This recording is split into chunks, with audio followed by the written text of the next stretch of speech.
राधे राधे, जय श्री कृष्णा।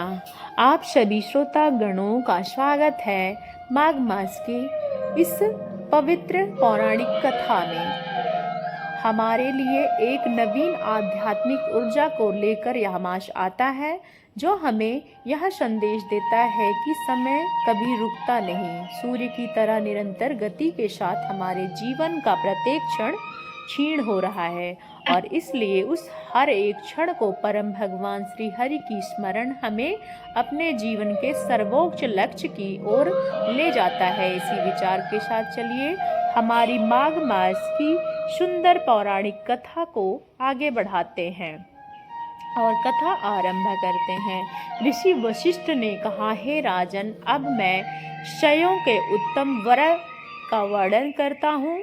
पतिव्रता स्त्री को कैसा होना चाहिए, सती स्त्री कैसी होती है, उनके सब विषय में बताऊंगा। ध्यान पूर्वक सुनिए।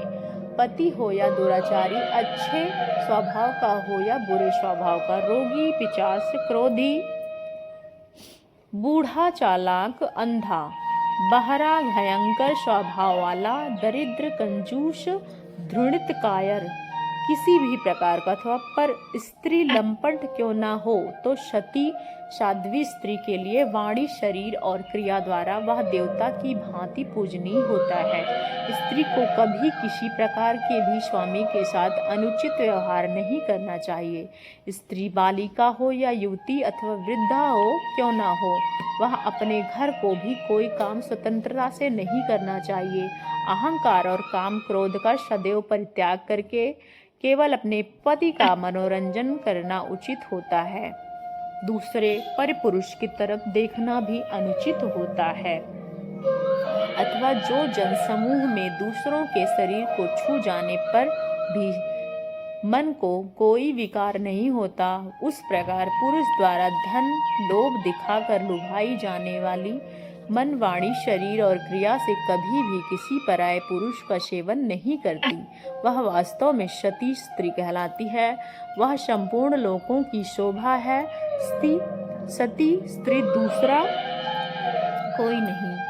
दूसरे पुरुष का जो सेवन करती है, वो पराये पुरुष को देखने पे भी स्वयं उनकी ओर नहीं देखती, उसे हंसने पर भी नहीं हंसती और औरों को बोलने पर भी स्वयं उनसे नहीं बोलती। वह उत्तम लक्षणों वाली स्त्री साध्वी यानी पतिव्रता कहलाती है। सुंदरता और यौवन से संपन्न और कला में निपुण सती साध्वी स्त्री अपने ही जैसे योग्य पुरुष को देखकर भी कभी मन में विकार नहीं लाती। जो सुंदर, तरुण, रमणीय और कामनियों को प्रिय लगने वाले वह पुरुष की भी कभी इच्छा नहीं करती, उसे महासती जनना चाहिए। पराया पुरुष, देवता, मनुष्य, गंधर्व कोई भी क्यों ना हो, वह सती स्त्रियों को प्रिय नहीं होता। इस प्रकार जो पति को अप्रिय लगता है, जो पति को भोजन लेने के भोजन करती है, वह दुखों पर दुख होती है। पति के आनंद से आनंद मानती है, उन्हें परदेश चले जाने पर मालिन वस्त्र धारण करती है, पति के सो जाने के बाद सोती है और उनके उठने से पहले जाग जाती है। पति की मृत्यु होने पर उनके शरीर के साथ चिता में जल जाती है। पतिव्रता स्त्री को अपने सास, ससुर और पति में विशेष भक्ति रखनी चाहिए। वह धर्म के कार्य में सदा पति के अनुकूल रहे, धन खर्च करने के संयम से काम ले, संभोग काल में संकोच न रखे और अपने शरीर को सदैव पवित्र बनाए रखे। पति का मंगल कामना करे, उससे सदा प्रिय वचन बोले, मांगलिक कार्य में संलग्न रहे, घर को सजाती रहे और घर में प्रत्येक वस्तु को प्रतिदिन साफ सुथरी रखने की चेष्टा करे। खेत से, वन से अथवा गांव से लौटकर जब पति देव घर आए तो उठकर उनका स्वागत करें, आसन और जल देकर अभिनंदन करें, बर्तन और अन्न साफ कर रखें, समय पर भोजन बना दें, संयम से रखें, अनाज को छिपा कर रखें, घर में झाड़ कर रखें और अपनी सहजता से काम रखें।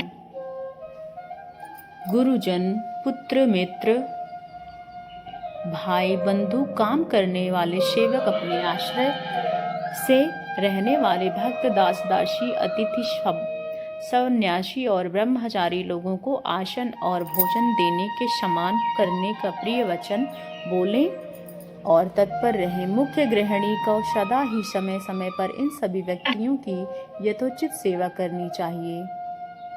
पति का खर्च चलाने के लिए अपनी पत्नी को जो द्रव्य उससे घर में सारी आवश्यकता पूर्ण करके पत्नी अपने बुद्धि द्वारा उसमें से कुछ बचा ले।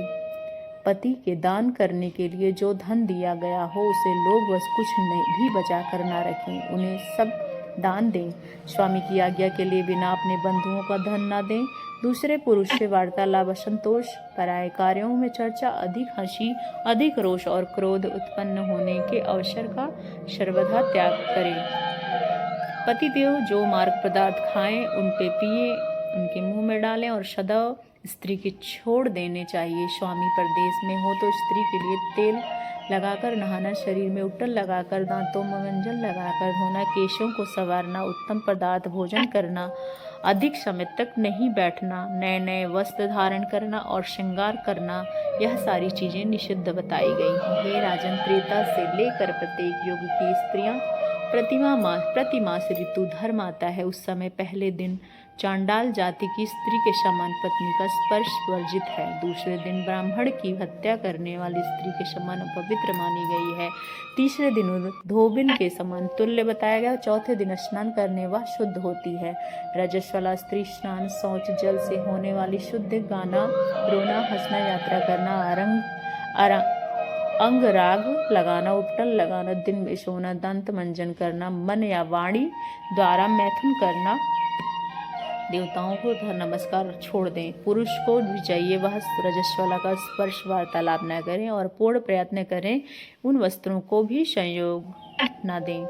रजस्वला स्त्री को स्नान करने के पश्चात पराये पुरुष की ओर दृष्टि न डालने, सबसे वह सूर्य देव को दर्शन करें। उसके बाद वह अंतःकरण शुद्ध के लिए ब्रह्मा कुच पंचवज्ञ के साध्विक स्त्री नियम पूर्वक करते हैं जीवन व्यतीत करें। आभूषणों को विभूषित करें और परम व्यक्ति का भाव स्वामी के प्रिय हित साधन में संलग्न रहें। यदि स्त्री गर्भवती हो तो बताए गए नियमों का पालन जरूर करना चाहिए।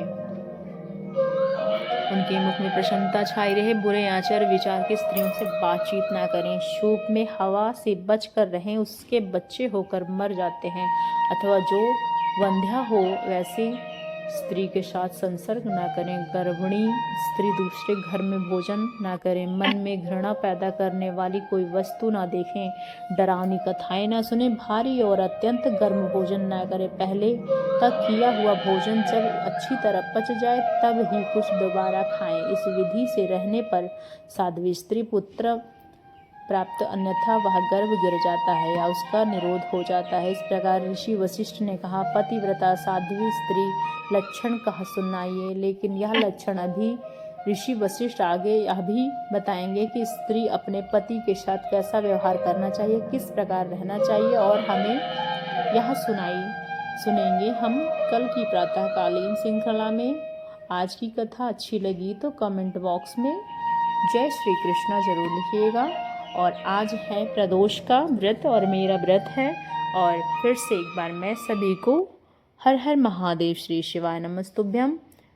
और इसी प्रयास के साथ अब यही कथा को समाप्त करते हैं। अगली वीडियो के लिए आप लोग इंतज़ार कीजिएगा। जय श्री